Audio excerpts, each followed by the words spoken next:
Welcome to MojoPlays, and today we're taking a look at the 10 things to know before playing MultiVersus. Leave one wolf alive and the sheep are never safe. The latest platform fighter, MultiVersus, is shaping up to be a fantastic fighter for fans of games, movies, and television to pick up. After spending a little bit of time with the game ourselves, here are some things you should know before trying it out for yourself. Have you gotten a chance to play MultiVersus yet? Think you know who your main is already? Let us know in the comments below. Before we begin, we publish new content all week long, so be sure to subscribe and ring the bell to get notified about our latest videos. It is and isn't a Smash clone. Ain't nobody does it like I do! On the surface, MultiVersus is very much another platform fighter, or as most folks would describe it, a Smash clone. Yes, it is very similar to Nintendo's Brawler with its all-star roster of characters from various IPs and them bashing each other off of the stage. However, there are key differences in the format that show a completely different game. For starters, the main attraction is in its 2v2 setup. Developer Player First Games is focusing heavily on team-based mechanics, which we'll get to later, and letting players experiment with different matchups. There is more depth here than what appears on the surface level, and we'll go a bit deeper as we progress in the list. Also, there's no Subspace Emissary-like campaign or anything of that nature, not even a story mode, so that's one key feature of Smash that is not present here, unfortunately.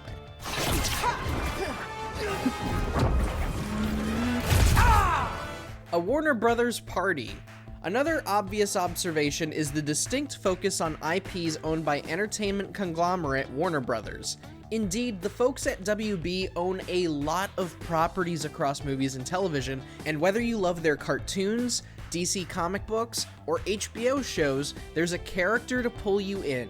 From Batman and Steven Universe to Scooby-Doo and Game of Thrones, there is a character to reel in just about every fan.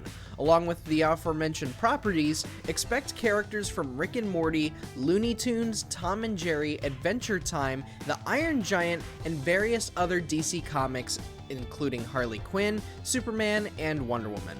On top of that, there are several other characters that have yet to be announced, but have been confirmed through leaks, though we won't go over those in case some of you want to stay surprised. Hope you learned something. Continue? Voice cast. Wham bam slam-a-bin! I just got the win-win! With this amount of legacy characters filling up the roster, one would hope that the game stays tried and true to the source material and pays respect to the characters. Just from the animations alone, Player First Games has succeeded in translating every character into a competent fighter, even Velma Dinkley. But one flaw that Nickelodeon All-Star Brawl suffered from at launch was the lack of character voices. MultiVersus immediately reassures its respect to the source material by hiring voice actors known for their respective roles.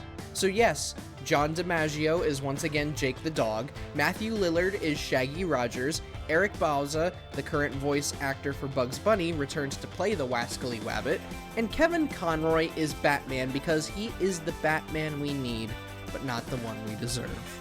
Clearly, Player First and WB Games want each and every character to be correctly portrayed and are dishing out the big bucks to ensure this love and care is preserved.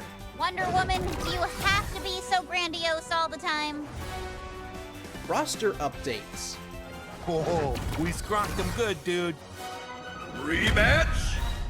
We'll be the first to admit that the roster size isn't as remarkable as other platform fighters, including Smash Bros. Itself. So far, MultiVersus has revealed over a dozen characters, and as we said before, more will be revealed soon. If you don't see a favorite in here, well, don't let that deter you from playing the game.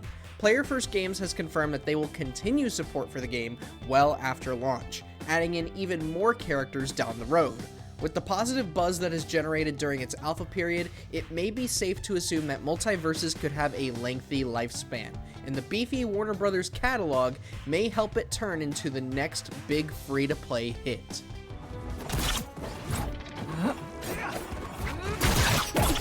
Modes.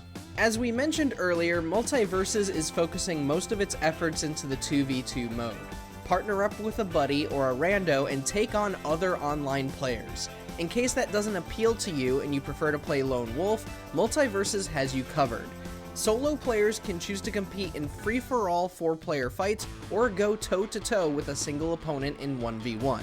These two modes might make for a good testing ground to hone your skills on each fighter's abilities before diving into the main 2v2 mode.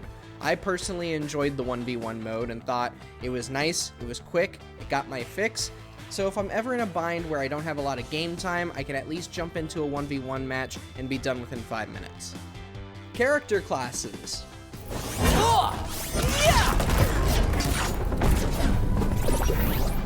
With the focus being on teams and pairing characters, Player First has added some context behind the general feel for each character with a class system. This will help you understand what the character is like in the most general sense, and may help you narrow down what kinds of characters you're good with. Perhaps you're great with assassin types, like Harley Quinn or Arya Stark. Or maybe you're great with tricky mages like Tom and Jerry or Bugs Bunny. Why not try tanks like the Iron Giant or a bruiser like Taz or Garnet? Personally, I'm probably going to stick with a support like Velma. She's too much fun to fight with. Honestly, she's been my favorite so far. Her and Taz. I love them both. Jinkies! Looks like I'm up! Team-based mechanics. By the goddess! And they call me a clown! So there is a reason why Player First is trying to sell the 2v2 mode more than its other modes. MultiVersus is approaching this mode in a vastly different way than other platform fighters. See, the reason why character classes and matchups are so important is because each character comes with an ability, or a few more, that's usable by both players. For example, Bugs can dig underground, making a tunnel for him and his partner to use that allows safe passage to another part of the arena. Taz can lick his partner to heal them, and Velma can use a megaphone to either debuff enemies or buff her ally. Each fighter does something different and leaves the game open for players to discover new techniques, and it's what makes every fight feel way more different and more exciting than the last.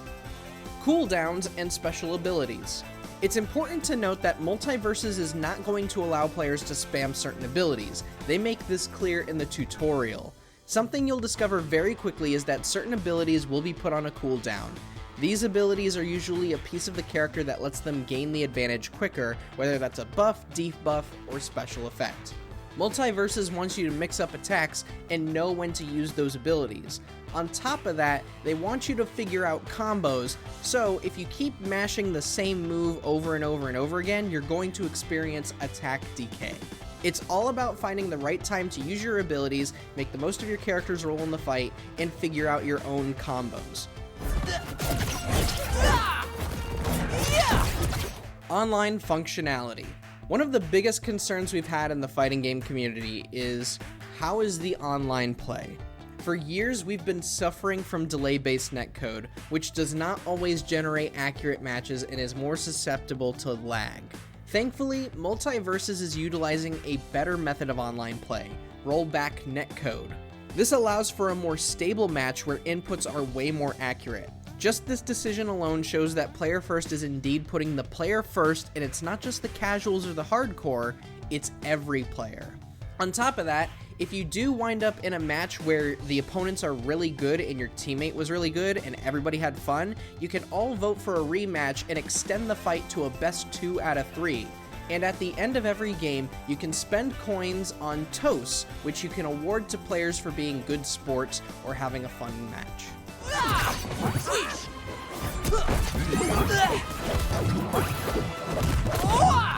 Launch. Now the biggest question that everyone wants to know. When does MultiVersus launch? While the closed alpha we mentioned earlier has shut down as of May 27th, the game is aiming for an open beta launch in July 2022. Players will be able to finally play the game for themselves on PC, PlayStation 4, PlayStation 5, Xbox One, and Xbox Series XS. Sadly, there is no news of a Switch release, but we're hopeful to see one before the game hits its 1-year anniversary. MultiVersus is planned to make a full version 1.0 launch sometime later in the year, and when it does launch, you'll be able to download the game for free.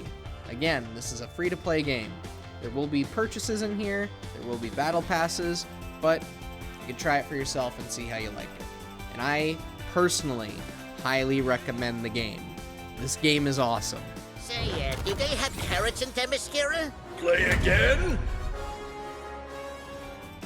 Check out these other great clips from MojoPlays, and be sure to subscribe and ring the bell to get notified about our latest videos.